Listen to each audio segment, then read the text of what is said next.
তোরে যে আমি খুঁজি, আরে তুই আমার কল ধরস না কে? হ্যাঁ, তোর থেকে যে আমি 1,00,000 টাকা পাই, তুই আমার কলটা বন্ধ ধরস না। তুই আজকে এখান থেকে দাঁড়ায়া আমার টাকা দিয়ে তারপর এখান থেকে যাবি, না তোর আজকে কোনো ছাড় নাই।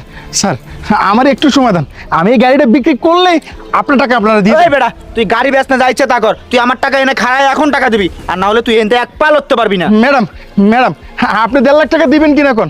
হ্যাঁ আমি এই গাড়ি আপনারা দিয়ে দেবো। এই তুই এই গাড়ি কত দিয়ে বেচবি? 1.5 লাখ।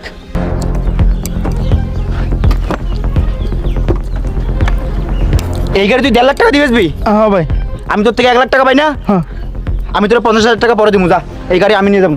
এই দাঁড়ান, আপনি কেন গাড়িতে উঠছেন? এই গাড়ির দাম আগে আমি করেছি, আর এই গাড়ি নিতে হলে না আমি নেব। আপনি কি বললেন 1 লক্ষ টাকা পায় না ভাইয়া? এই নিন, এখানে 1 লক্ষ টাকাই আছে, এটা নিয়ে আপনি আসুন। এই এই নেন আপনার টাকা, আপনার টাকা গরম আপনার কাছে রাখেন। এই গাড়ি আমার পছন্দ হয়েছে, এই গাড়ি আমিই নিব। এই তোর আমি 2 লক্ষ টাকা দিব।